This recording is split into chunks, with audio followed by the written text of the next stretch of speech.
మీకు తెలిసి ఏ లీడర్ అన్న కారు లేకుండా ఆటోలో వంగ చూసిండ్రా? తోపు లీడర్ అయ్యుండి నడుచుకుంటూ పోతోళ్ళు ఎవరన్నా ఉన్నారా? ఏసీ అర్రలకెళ్ళి బయటికి వస్తారా?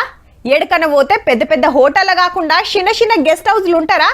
రాగానే పువ్వుల గుత్తులిచ్చి శాల్వాలు కప్పకుంటే మెచ్చుతారా? మంచిగా కటౌట్లు బ్యానర్లు పెట్టకుంటే ఏమనరా? గసంటోళ్ళు గీ కాలంలో ఎక్కడున్నారు అంటురులే. కానీ దేశంలో బరాబర్ ఒకరున్నారు. తెలంగాణ కాంగ్రెస్ పార్టీకి ఢిల్లీకెళ్ళి ఇన్ఛార్జికి వచ్చిన మీనాక్షి నటరాజన్ మేడమే. కావాలంటే మీరే చూడుర్రి. ఢిల్లీకి వెళ్ళి పెద్ద మేడం వస్తుందని పిసిసి అధ్యక్షుడు తయారున్నాడు. గాలి మోటార్ల డిపోలు అనుకునేరు కాచిగూడ రైల్ స్టేషన్ లా. ఢిల్లీకి వెళ్ళి బండి వచ్చింది, మేడం దిగింది. మెడలో పార్టీ కాండు వేసి ఎల్కని చెప్పిండ్రు. చలో నడువురి అనగానే అందరు కదిలిండ్రు. సంకకు సంచి, ఈపులో బ్యాగు పట్టుకుంటామన్నా పక్కోళ్ళకి ఇయ్యలే. మీనాక్షి నటరాజన్ చాలా సింపుల్. మళ్ళా విమానంలో వచ్చేంత పతారున్నా రైలు వచ్చుడే ఇష్టం మేడానికి. ఇంకోలైతే సీదా 5 సుక్కల హోటల్లో దిగుతుండే. కానీ ఈమె దిల్కుషా గెస్ట్ హౌస్ లో రూమ్ ఆన్లైన్ లో బుక్ చేసుకుంది 50 రూపాయలు కట్టి. సీఎం సారు మంత్రులే ఇడికొచ్చి కలిసిపోయిండ్రు.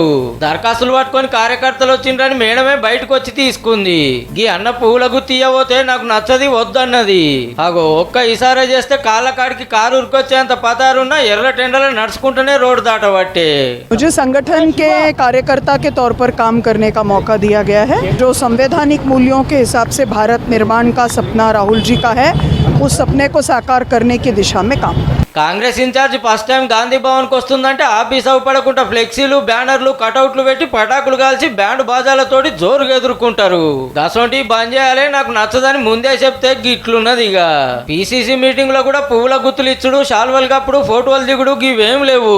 ఇదెక్కడి కథరు? ఎవరొచ్చినా ధూమ్ధామ్ చేసేది. ఇప్పుడు అంత కొత్తగా ఉందని పరిశాన్ అయినరు మీనాక్షి మేడం గురించి తెలియనోళ్ళు. వారు నీతి నిజాయితీకి మారు పేరు.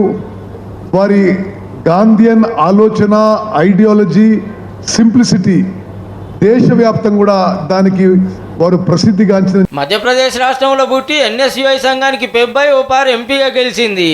పెళ్లి చేసుకోలే, పార్టీ లైన్ దాటే ముచ్చటే ఉండది. ఎమర్జెన్సీ మీటింగ్ అయితే తప్ప విమానం ఎక్కది. ఎక్కడికి పోయినా రైలే. బ్యాగుల 2 జతల బట్టలు, 2 జతల చెప్పులు. విందు భోజనాలకు, ఫంక్షన్ హాళ్లకు చాలా దూరం. శనారం మౌనవ్రతం, ఎవ్వరితోటి మాట్లాడది. అంత సైగలే. ఎనుకో 10 కార్లు, ముంగటో 10 కార్లు ఉండొద్దు. ఒక్క కారే అదిగిన లేదంటే ఆటోల్నే. రాత్రేడని ఉండాల్సి వస్తే సొంత బైకంతో సర్కార్ వారి గెస్ట్ హౌస్లనే ఉంటది. టైం అంటే టైమే, నిమిషం కూడా ఆలస్యం చేయది. రావాల్సిన వాళ్ళు రాకుండా మీటింగ్ చాలు చేసుడే. ఏమున్నా అందరి ముంగట మాట్లాడు తప్పితే పక్కకు పోయి సీక్రెట్ మీటింగ్ పెట్టదట.